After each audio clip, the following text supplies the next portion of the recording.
Precious Lord, take my hand, lead me on, help me stand.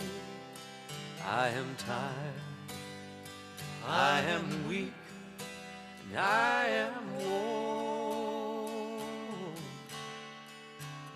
Through the storm, through the night, lead me on. To your home. We are partnering tonight with the Historic League of Women Voters of Greater Pittsburgh. We are partnering with the Western Pennsylvania Black Political Assembly. Of course, the Urban League of Greater Pittsburgh, one of the historic black-based entities in the country and in Pittsburgh, and also Action. John Delano is the Money and Politics Editor for KDKA TV. He's a columnist for the Pittsburgh Business Times. Today is the second and last debate between Katie McGinty and Pat Toomey. Candidates for U.S. Congress, and I think this is an important step. We don't always get to pay attention to the offices that we should. So first, I want to deal with the incumbent U.S. Representative Mike Doyle. Congressman Mike Doyle is a lifelong resident of the 14th Congressional District, which includes the city of Pittsburgh, as well as the communities in western, southern, and eastern portions of Allegheny County and northwestern Westmoreland County. He is the dean of the Pennsylvania Congressional Delegation and a senior member of the Energy and Commerce Committee. Prior to his service in Congress, Mike owned a small business and worked in state and local government. Throughout his service in the Congress, Mike has championed the causes of middle and working class families in Pittsburgh. Among his top priorities are expanding education and training programs to position people to move into family-sustaining jobs, create more affordable housing, reform our criminal justice system, and work to enact common sense legislation to reduce gun violence. Mike was an early supporter and is a staunch ally of President Obama, and helped secure the last few votes to pass the landmark Affordable Care Act to give the uninsured access to health care. Congressman Doyle and his wife Susan have been married for 41 years. They both grew up in Swissville and currently reside in Forest Hills and have 4 adult children. Lenny McAllister is the GOP nominee for United States Congress.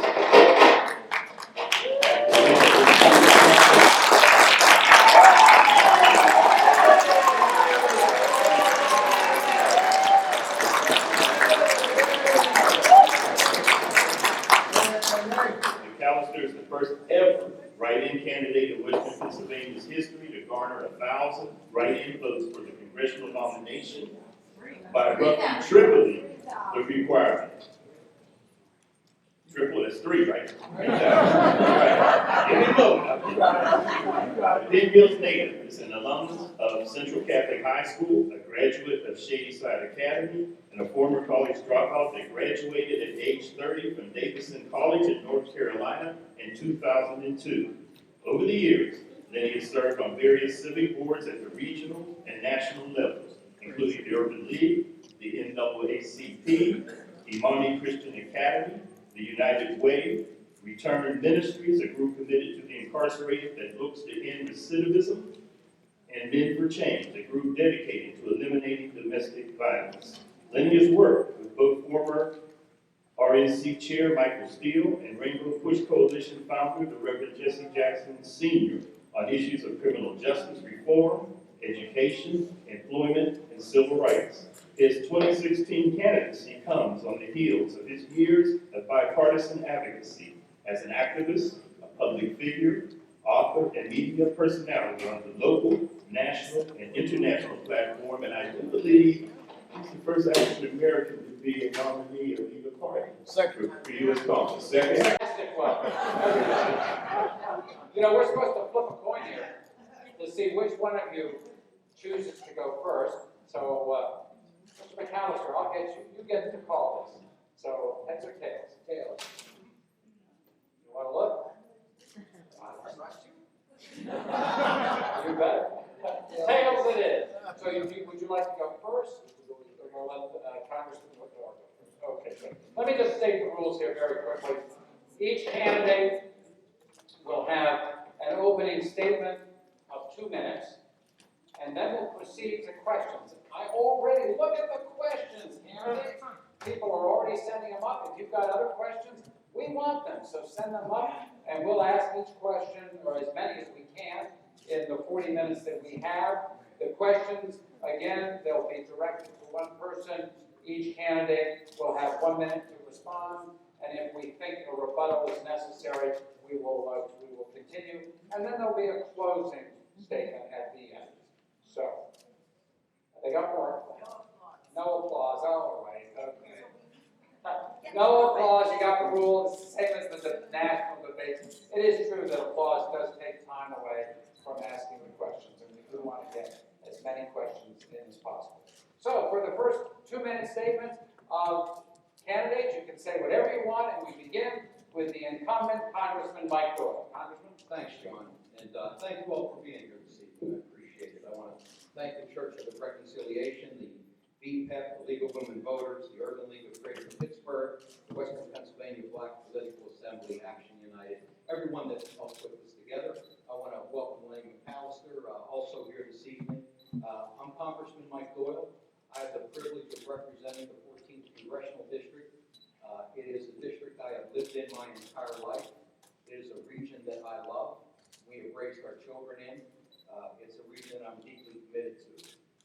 I have worked cooperatively with many community organizations, some that I see here this evening, whether they be in the Mon Valley People's Action Committee, the Community Empowerment Association in Homewood, the Hill House, the Urban League, you name the organization, I have worked actively with them. I have a great working relationship with our delegation, our city delegation, our county delegation, our state delegation. We work together for the betterment of this Pittsburgh region. I work cooperatively with the Pennsylvania delegation in Congress, Republicans and Democrats alike. I believe that good ideas come on both sides of the party. I have helped co-sponsor mental health legislation with Tim Murphy. He and I on occasion drive home together from Washington, D.C. I really regret the gridlock that I've seen in Congress over the years. I think the American people want to see us move forward. You can't do that when neither side will cooperate with one another. I am a staunch supporter of President Barack Obama, but whenever my district's interests collide with his, my district comes first. That's how I've represented this district in the years I've been in Congress. I consider it a great privilege, and I look forward to given the opportunity to go back to Washington, D.C. and work hard for you. Thank you.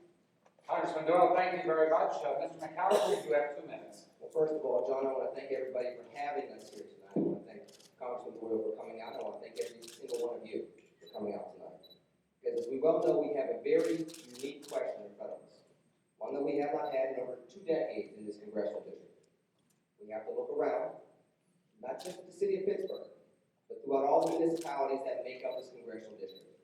And we need to ask ourselves, and eventually answer this question in November 8th.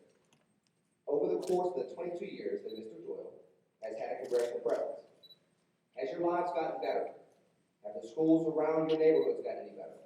Are there more jobs in your neighborhood? Do you feel more connected to the American dream, or do you feel more hopeless?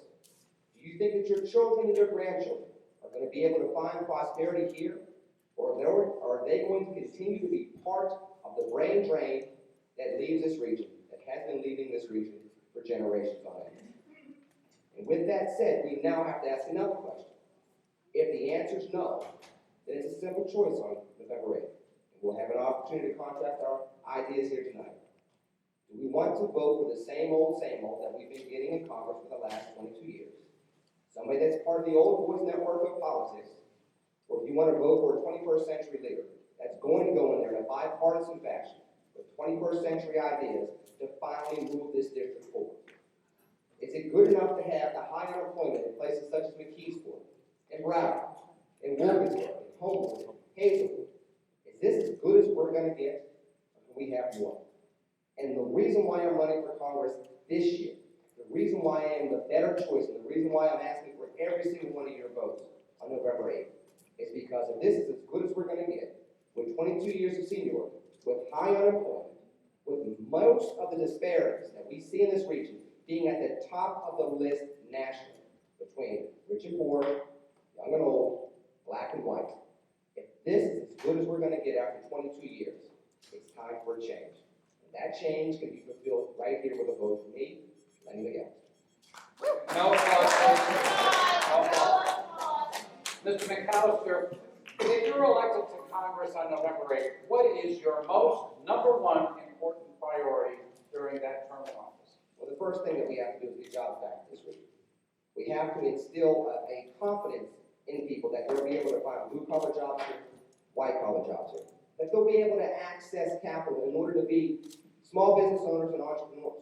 Right now, if you look at the regulatory measures that we see in Congress right now that have been implemented by way of some of Mr. Doyle's votes, you will see that those that need the capital the most are incapable of getting. So we need to start having small businesses back in this region. We need to start having small businesses higher in this region. And we need to be able to see people be able to work both with their hands and with their minds in order to lower the unemployment rate that we have been seeing in this region for far too long. Even in the city of Pittsburgh, which has an unemployment rate 1.5 points higher than the national average, where people from a household income perspective make 25% less than the national average. It's time to turn that around. That is priority number one. Mr. Doyle, if you're re-elected to Congress, what do you see as the most important priority in your next term as Congressman? Well, obviously, I agree. Jobs has always been issue number one. I'd like to comment, when you talk about a 22-year period in Pittsburgh, you're talking about 3 presidential administrations. And I think it's important to look at it in that frame. President Clinton, who the first president I served with, had record prosperity. The most jobs ever created in recent history was created in the Clinton administration. We almost eliminated the national debt. Then, unfortunately, the ball was handed to the Bush administration, who put this country in a recession. A Republican administration. When Barack Obama inherited the presidency, we were bleeding 600,000 jobs a month. He has spent the past 8 years digging us out of that recession with obstruction every step of the way from the Republican leadership in Washington, D.C. So, Mr. McAllister, you want to talk about what's going on nationally for the past 22 years. Remember, in between 2 periods of prosperity was a recession, and that recession was created by Republicans. This is my time. No, your time's up. Now, let me say also that Your time's up. okay, thank you. You'll get another 30 seconds. 30 seconds.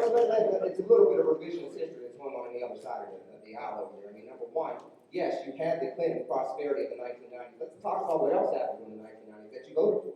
The school to prison pipeline that incarcerated millions of African Americans, broke up millions of African American families. You were part of the architect of the school to prison pipeline. In fact, the wrench is still in your back pocket.